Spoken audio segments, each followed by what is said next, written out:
Good morning, Algebra 2 students. Mr. Weber's here.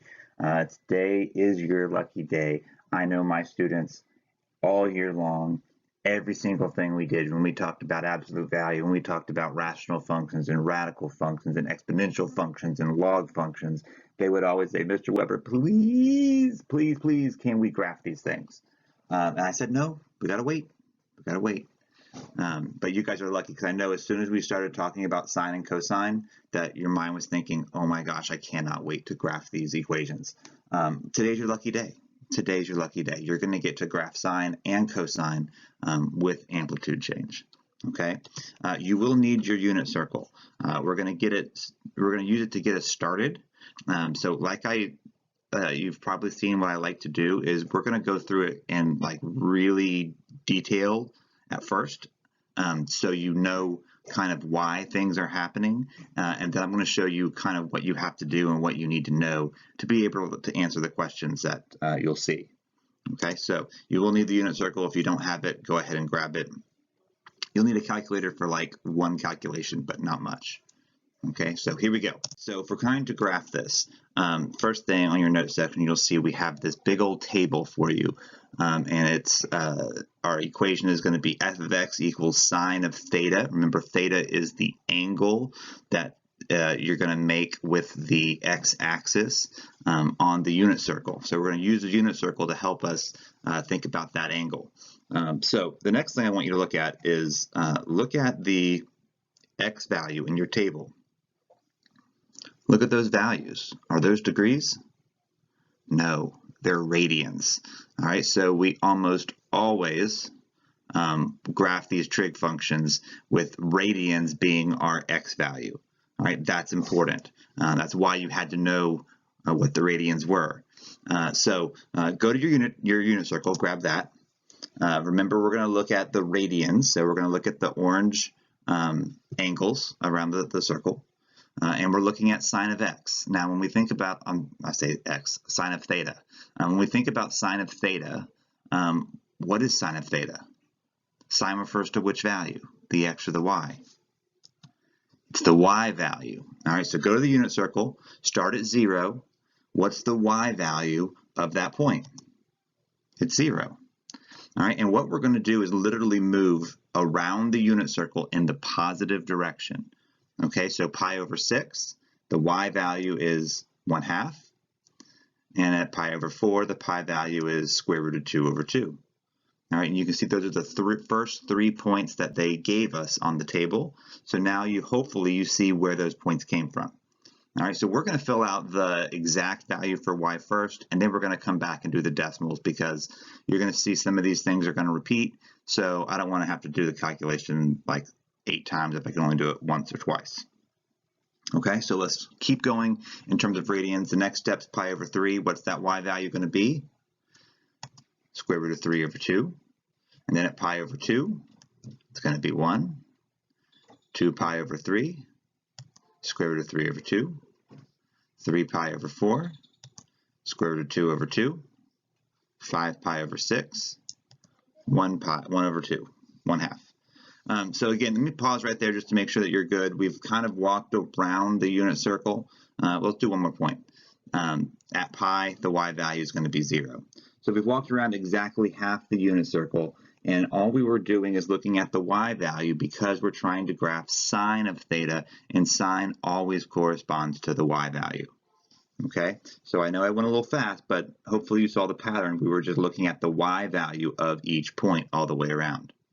Okay, now the idea is you're going to be spinning around this circle. When we think about our angles, remember our angles can go above 2 pi. We can have coterminal angles. So we could literally spin this angle around and around and around and around. So what's going to happen is we're just going to keep walking around this circle. So do we have to take every single point here? No, because we know where we're going. We're going around the circle. So I'm going to kind of skip some points because you'll see that because we're going around the circle, there's no way to get to the middle point without going through the first point. All right, so if you know that, you don't have to think about every single little step. You can take larger steps. All right, so we're going to start by taking steps of pi over 4.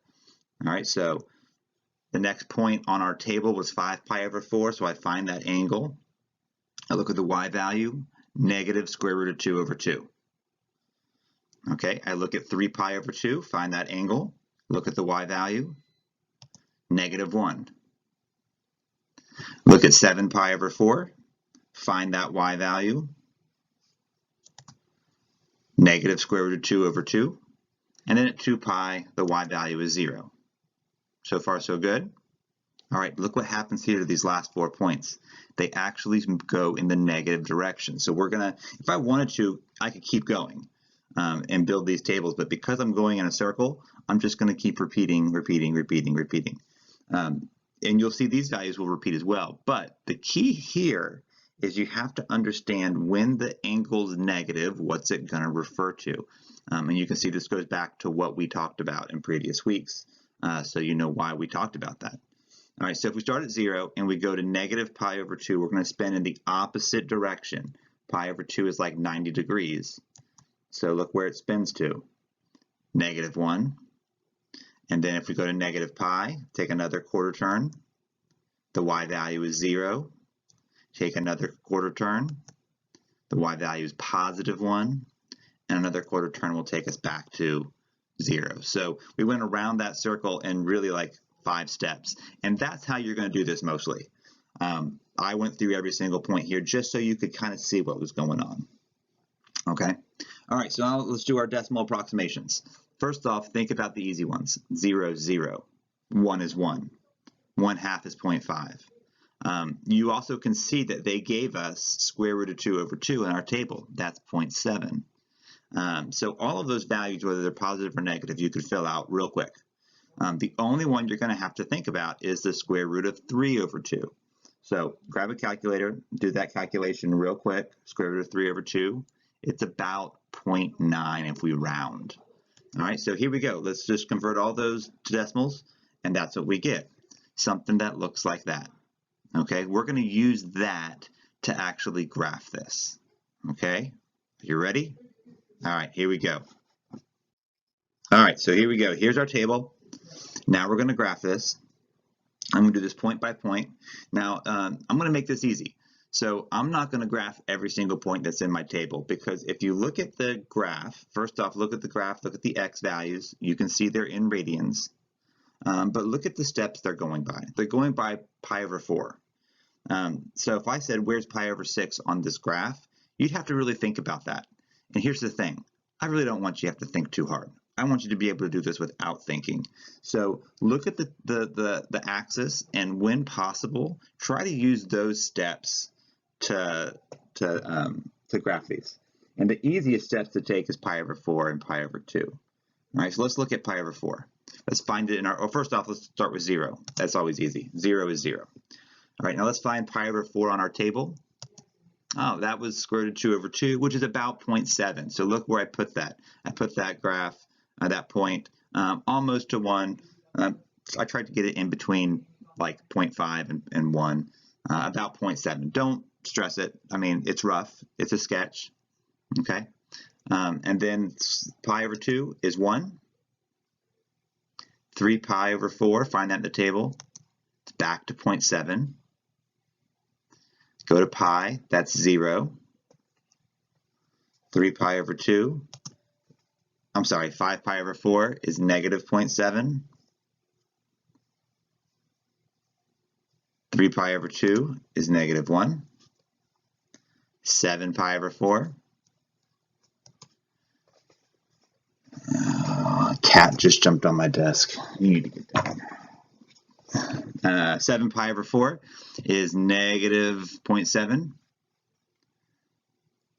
And then 2 pi is 0. So look what happens. We have this nice like wavy looking thing. And I'm going to go ahead and graph this and show you how you're going to graph this part.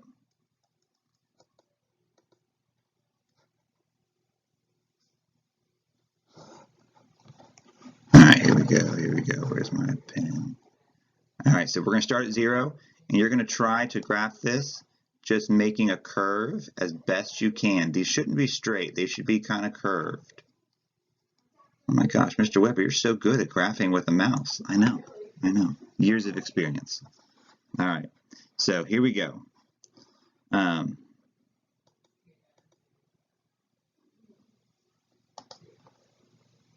right, so now we did those. Now let's look at the negative directions. So let's look at negative pi over 4 or pi over 2. Now remember how we skipped some of these?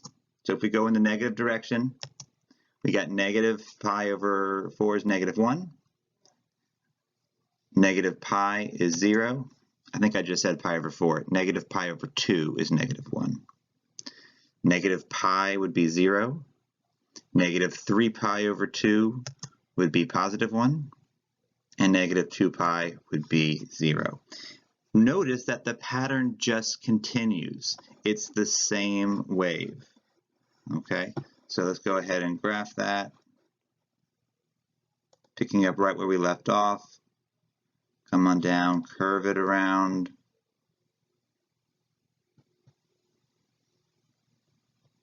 Yeah, I kind of messed up here. You don't want it to look like this. You don't want it to look like straight arrows. You want it to kind of have a little bit of a curve to it, because it is more of a wave and it shouldn't be straight up and down. Okay, but there it is. There's your sine graph.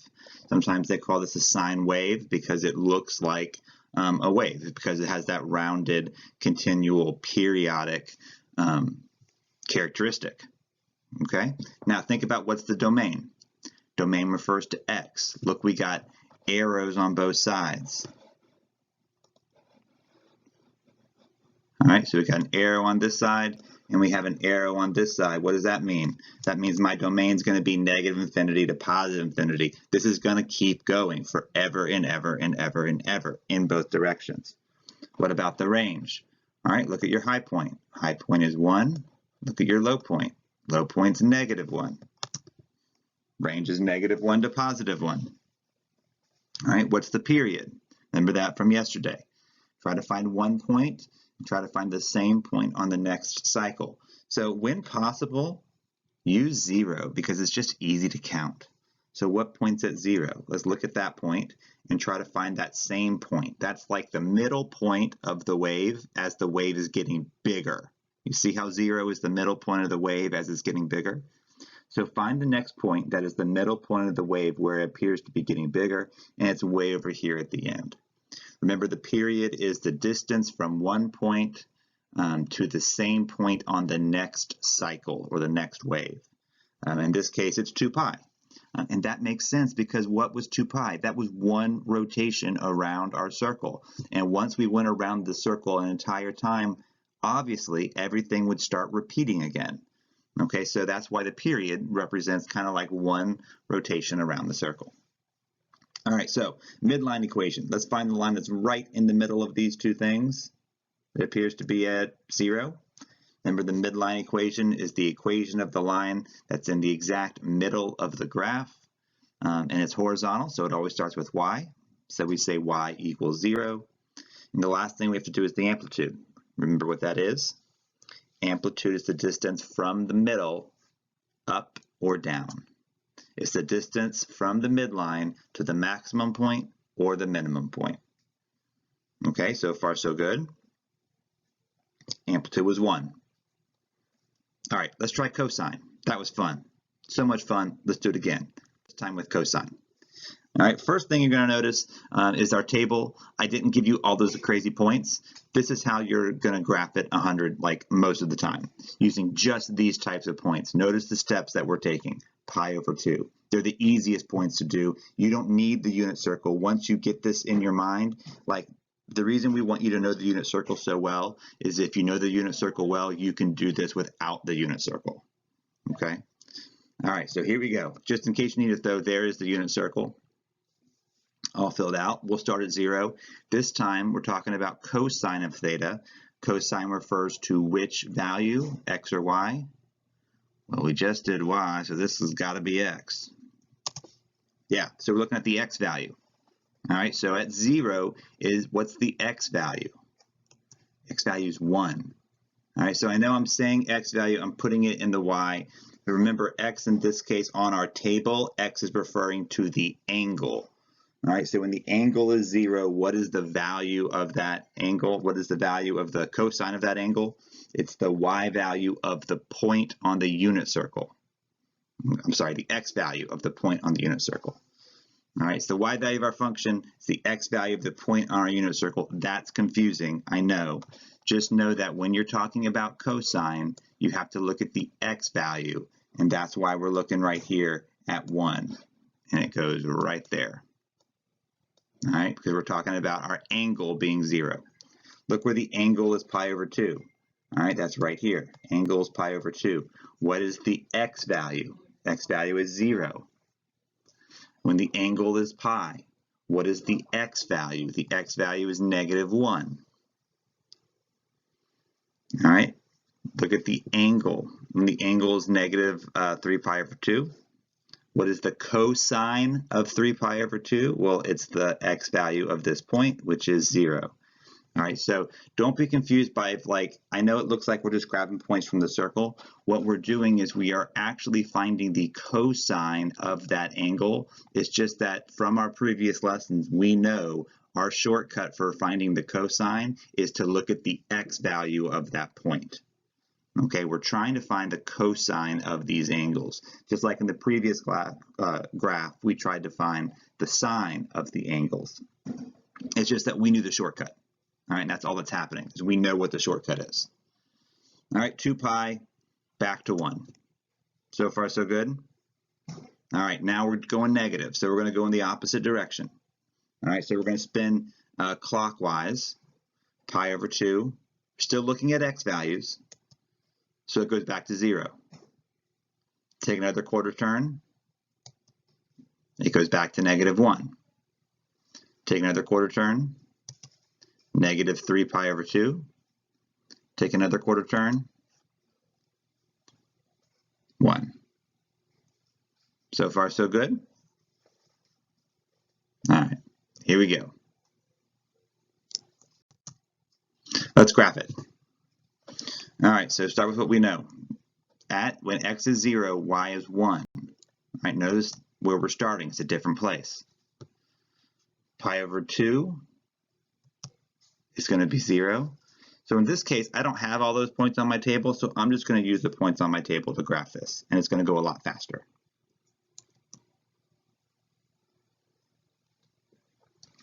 Pi is -1. 3 pi over 2 is 0.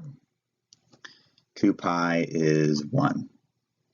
All right, so it looks kind of different. It's still a complete wave, but it doesn't look the same as it did in sine. Sine, we started in the middle, we could see it go all the way up and all the way down and back. Here we're kind of starting at the top of the wave, so we're falling all the way to the bottom, and then we're coming all the way back to the top. But it's still one complete cycle or one complete wave. All right, now let's trace it backwards. If we're stepping backwards,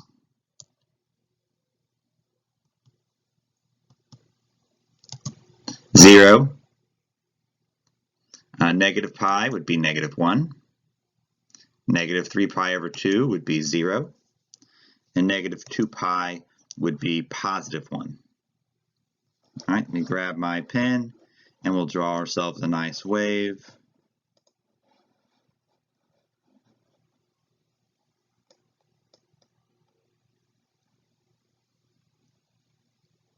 Trying to make it curve as much we can.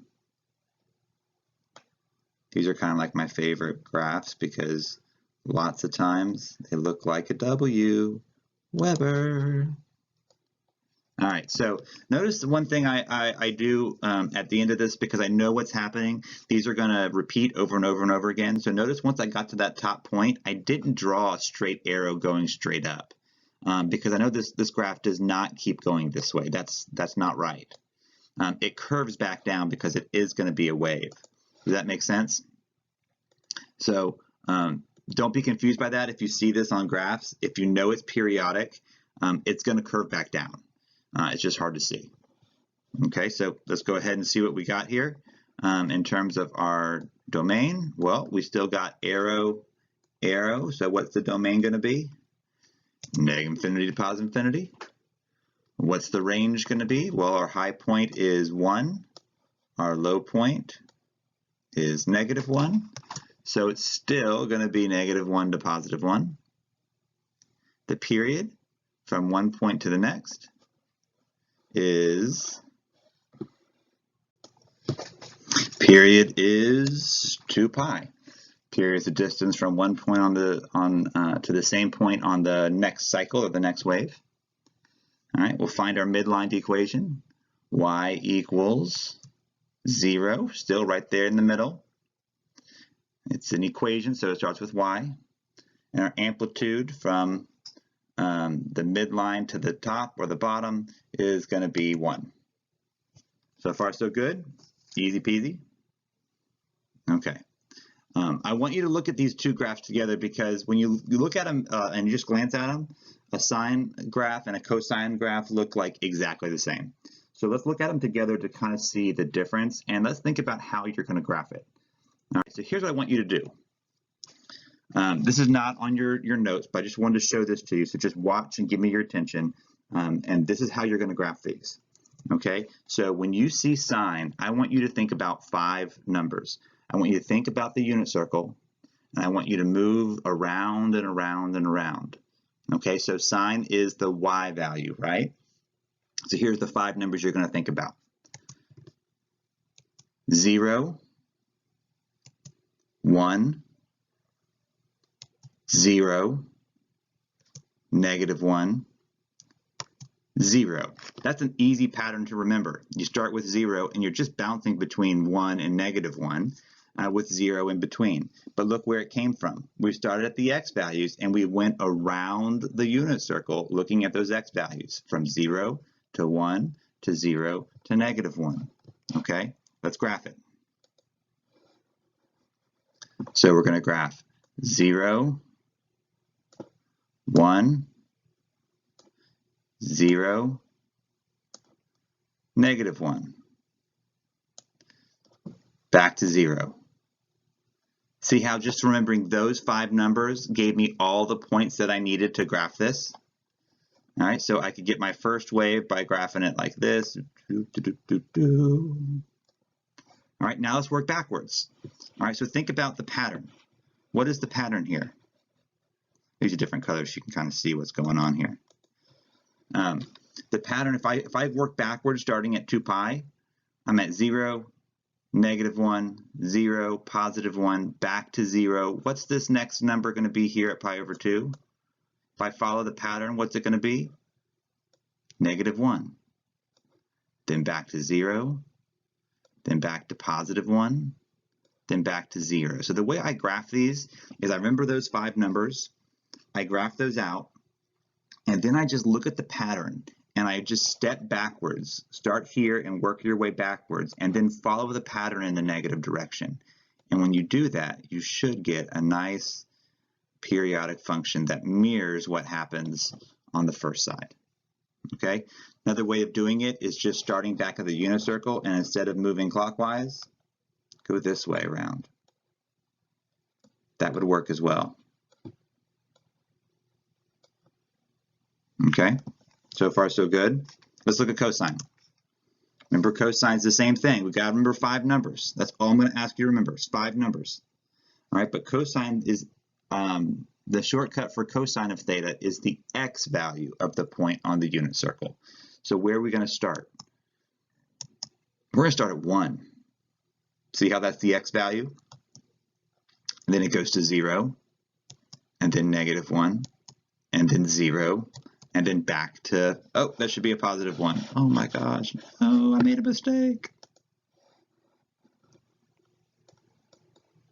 Sorry about that. That should be a +1. All right, let's graph those. So those 5 points, 0, 1, 0, -1. What am I doing?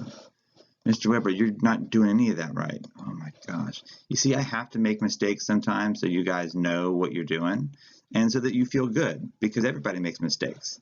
And if I didn't make mistakes, you wouldn't feel good about the times when you make mistakes. So that was totally done on purpose, not because I actually made a mistake. It's just how great a teacher I am, is that I was made that mistake for you on purpose. All right, so here we go. Let's do this the right way.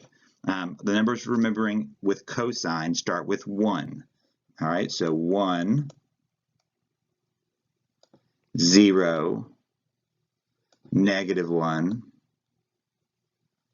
0, +1. All right, so there's our graph, something that looks like that. Okay, now let's work backwards. All right, and if you want to, you can come back here and look at these same points. We're going to start at 1, but now we're going to move in this direction. So we'll go from 1 to 0, and then we'll go from 0 to -1,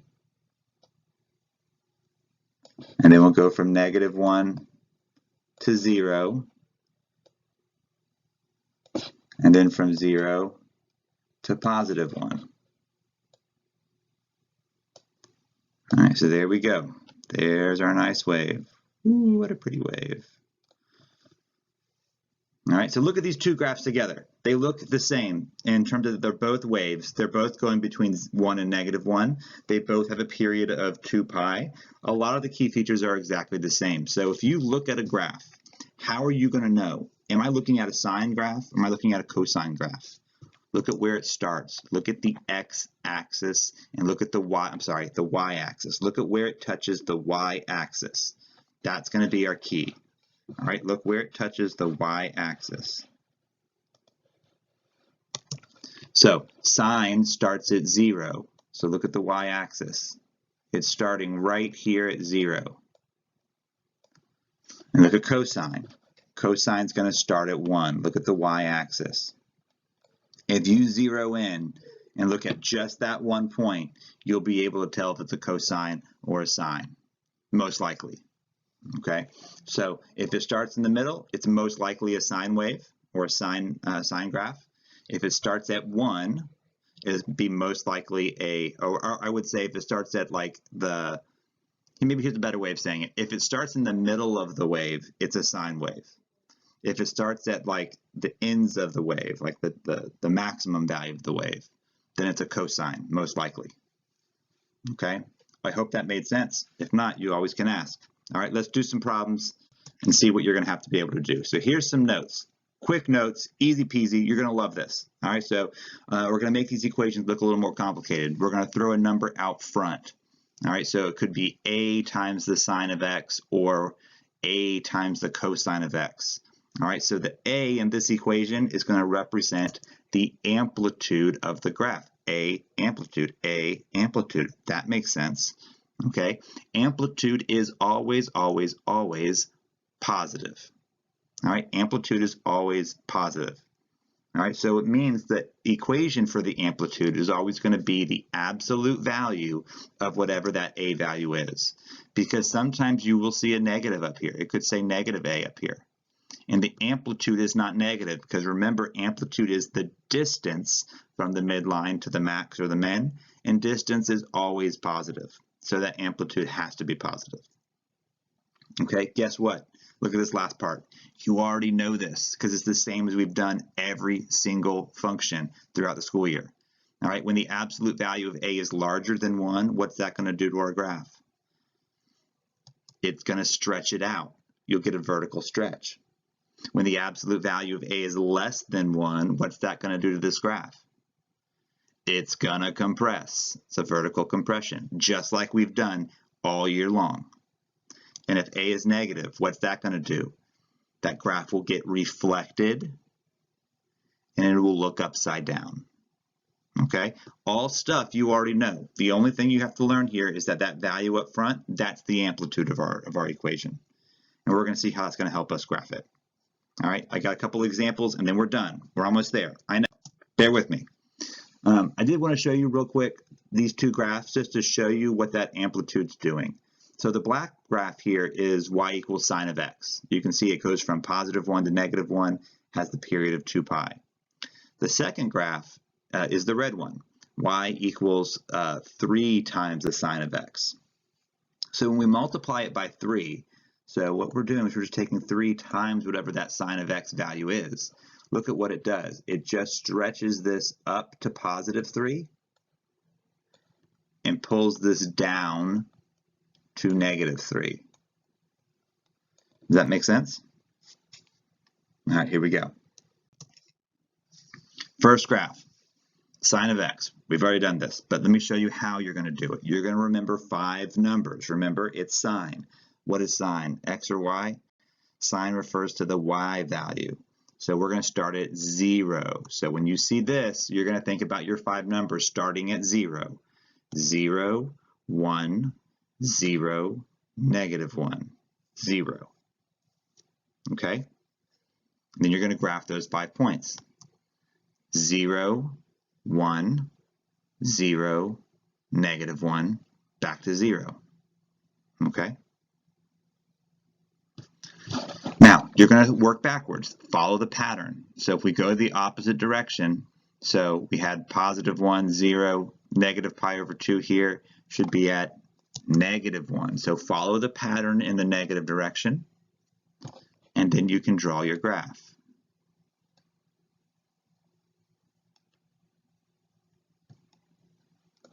Now that went kind of fast.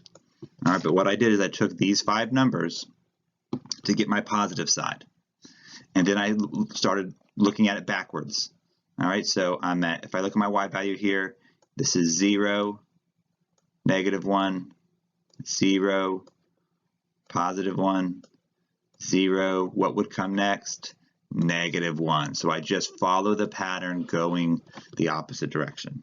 Okay, what's my amplitude here? All right, so what's the amplitude? So remember, think about the number in front. Don't look at the graph. I mean, you could look at the graph, but you don't have to. What's the number in front of this sine of x? I don't see a number there. So what's there? It's the invisible 1. Guess what the amplitude is? It's 1. What's the range? Go to your top value, +1. Your bottom value, -1. There's your range. We put it in brackets because those points are included. And we're done. So far, so good. Okay, watch this. Number 2, it's sine. So we're thinking about our 5 numbers. Now there's a negative up front. So guess what I'm going to do? I'm going to take those 5 numbers, and all I'm going to do is I'm going to multiply by -1, because that's what's happening. This is like -1 times sine of x. Okay, 0 times anything is still 0, but 1 times -1 becomes -1. So look what happens. It's just all the values get switched from the sign. Those are the graphs, the points you're going to graph. 0, -1, 0, +1, back to 0. Okay, and then look at that pattern. Trace it backwards.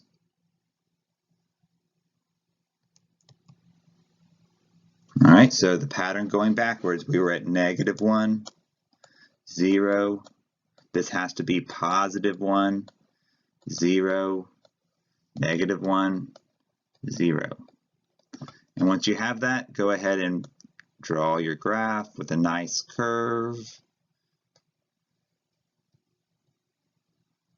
Cool. All right, now look. The A value here is -1. What's the amplitude? Remember, the amplitude equals the absolute value of A. So it's the absolute value of -1, which is +1. The range, top value is 1, bottom value is 1. So far, so good. If you're feeling really confident, hit pause on the video. Try to do the next 2 on your own. Okay, if not, just hang tight. I'll walk through them. All right, number 3 looks more complicated because we get this 4 up front. And this is going to be a great one because we're going to see exactly what that 4 is doing. All right, remember what we're going to do. It's sine. So we're going to think about 5 numbers. Sine goes to the y value. And that first point on the unit circle, the y value would be 0. So we're going to think 0, 1, 0, -1, 0. Okay? Now, because we have this 4 up front, what are we going to do? We're just going to multiply all these values by 4. 0 times anything is still 0. but 1 times 4 is 4, and negative 1 times 4 is negative 4. All right, graph those points. 0, 4, 0, negative 4, 0. Look what happened to the graph. It looks really weird. All right, follow that pattern backwards. Negative 1, 0. I'm sorry, negative 4, 0, positive 4, 0. All right, and now we can draw this. What? This is crazy. Crazy looking graph. It's really, really tall. All right, so what's the amplitude? Go right here. Absolute value of A, absolute value of 4. Amplitude is 4. Range, look at your high point, 4. Low point, negative 4. Bam. Done and done. Done and done. 4 is a little more complicated because there's really kind of 2 things going on. You could do this in 1 step, but I'm going to do it in 2 to show you exactly what's happening. The first thing we're going to focus on is the sign of x. So we're going to think about our 5 famous numbers. 0, 1, 0, negative 1, 0. All right, and the first thing I'm going to do is I'm going to apply this negative. All right, so I'm going to multiply by negative 1. All right, so times negative 1, this is going to change all our signs. The next thing I'm going to do is multiply by 1/2. So negative 1 becomes negative 1/2, positive 1 becomes positive 1/2. And now look what happens when we graph those points. Okay, so 0, negative 1/2, 0, positive 1/2, back to 0. So notice this looks like it went upside down because it's going to the negative direction first. That's what the negative's doing. And it's not going as far. It's only going down to 1/2 because that's what we changed our value to. Follow that pattern in the opposite direction. Now we're going to have to start by going up. And there we go. Go ahead and graph it. I love this slide because you really can see here the effects of that A value, of that amplitude shift. All right, so our amplitude here, go to our equation, absolute value, amplitude is the absolute value of A, so it's the absolute value of negative 1/2, which is what? Positive 1/2. Should have scooted that over. Range is going to be from positive 1/2 to negative 1/2. That's the high value and the low value. Okay. Now look what happens. When this A value in number 3, the A value was bigger than 1. It was 4. Look what happened to the graph. The graph got stretched out. All right. Look at the number 4. The A value is 1/2. The A value is less than 1. So look what happens. Everything kind of got compressed. And it's pointing downward. Does that make sense? Okay, here we go. We got 4 more graphs. We're almost done. Hang in there. Here we go. Now we're going to talk about cosine. All right, so we just got to practice cosine. It's the same idea. This should hopefully go a little faster because the only difference is our 5 numbers that we're thinking about at the very beginning are going to be different. All right, now that we're thinking about cosine, let's think about where we start. Cosine refers to the x value on the unit circle. And at that first point, if you're 1 unit to the right, your x value is going to be positive 1. Remember, cosine always starts at 1. So 1, 0, negative 1, 0, back to 1. All right, so we're going to graph it. 1, 0, negative 1, 0, positive 1. Follow that pattern, going back in the opposite direction. So we were at 0, we were at positive 1, so we'd have to move back to 0 and then negative 1. You know what else I just realized you could do? You're going to say, Mr. Weber, you're amazing. I know, I am, but that's okay. So when you're doing this, if you remember these 5 numbers, there's your positive direction. Start at 1 and go this way. But look what happens. When we're going in the opposite direction, just start at the back number and work your way that way. What? Does that always work? There's the 1, 0, negative 1, 0, positive 1. What? Mr. Weber, you're amazing. I know. It's okay. It's okay. It's hard when you're this good, but you know, I try one day at a time, one day at a time. All right, so here we go. Make that graph nice and neat. There you go, there you go. What's our amplitude? We don't see it, so it's the invisible 1, and the range is 1. Okay? All right, look at number 6. We're going to start with our 5 numbers. Starting at 1, because it's cosine. 1, 0, -1, 0, +1. Okay?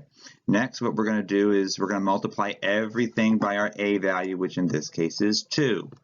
So we multiply everything by 2. So we get 2 and 0 and -2, 0 and 2. So graph those. All right, 2, 0, -2, 0, 2. All right, so then we're going to start back here at this +2, and now we're going to start going this way. 0, -2, 0, +2, and there you go. There's our graph, curvy, curvy. What, whoa, whoa, what you gonna do, curvy, curvy. I love these graphs because it looks like a Weber. All right, that looks like a W. All right, so here we go. Amplitude is here, so amplitude is gonna be 2, bam. Range, high value is 2, low value is -2. There we go. All right, we have 1 slide left. 2 more problems. If you feel confident, pause the recording right here and try it on your own. And then when you're ready, let's go forward and do it. All right, here we go. All right, number 7. We got a couple things going on here. So we're starting with the cosine. That's always where we're going to start. Cosine starts at what value? 0, 1, 0, 1, 0, 1. If you said 1, you're right. All right, so 1, 0, -1, 0, 1. Those are the 5 numbers that will help you remember and to graph this correctly every single time. Okay. Now we're going to multiply it by this a value. So I'm going to do that in 2 steps. I'm going to multiply by the negative, so all my values become negative. Then I'm going to multiply by 3. So -1 becomes -3, and 1 becomes +3, and -1 becomes -3. Okay, we'll graph those points. There we go. -3, 0, 3, 0, -3. All right, start here and work backwards. So we'll have to move to 0, and then +3, 0, and then -3. And then here we go. See how this graph is upside down? That's the negative. See how it's also stretched out? That's the 3. All right, and this one looks like a W, not a W. Looks like an M for Mr. Weber. All right, what's the amplitude? Amplitude is 3. Amplitude is 3. Range is going to go from +3 to -3. Oh no, I made a mistake. That shouldn't be that. That should be, our range should go from -3 to +3. All right, so from -3 to +3. All right, so here we go. One last problem. All right, y equals 3/2 times the cosine of x. All right, so it's cosine, so we're thinking about those 5 points. 1, 0, -1, 0, 1. Okay, we're going to multiply it by the square root of 3/2.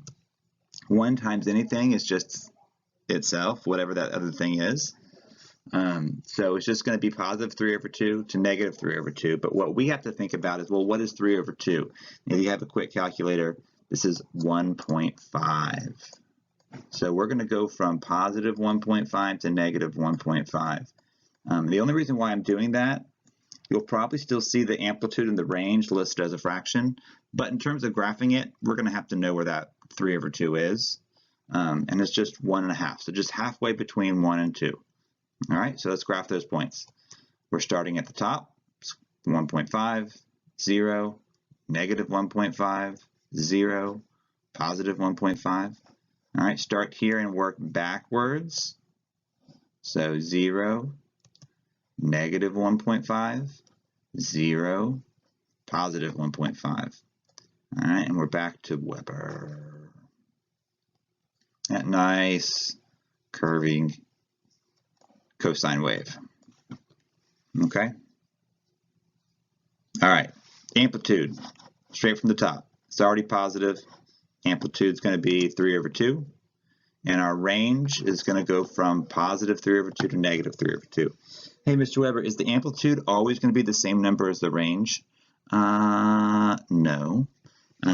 In these cases, they will be, because it's pretty straightforward, and we're trying to keep it pretty simple. Notice what we haven't done is we haven't moved this graph entirely up or down. That's coming next. For today, yes, the amplitude and the range will always match up, but they won't always do that. It's just another layer of things you're going to have to kind of think about. Okay? All right, so the key for today was graphing sine and cosine. What you have to know is that a sine graph will always start at 0. A cosine graph will always start at 1, and they're going to be this periodic wave function. Okay, if you look at the y-axis, where it touches the y-axis, you should be able to tell whether it's a cosine or a sine. All right, so both of these graphs are touching at like the maximum or the minimum value, so they have to be cosine. If they hit in the middle of the wave, it's a sine wave. Okay, all right. Try your best. If you have questions, please don't hesitate to reach out to your teachers. We are here for you. I know this is kind of a lot. There's always like one lesson a week that it seems like is a lot, and this is the one. So you might have to pause it, go back, watch it a couple times, but hang in there. You guys are doing great, and let us know if you have questions. Thanks so much, guys. Have a great day.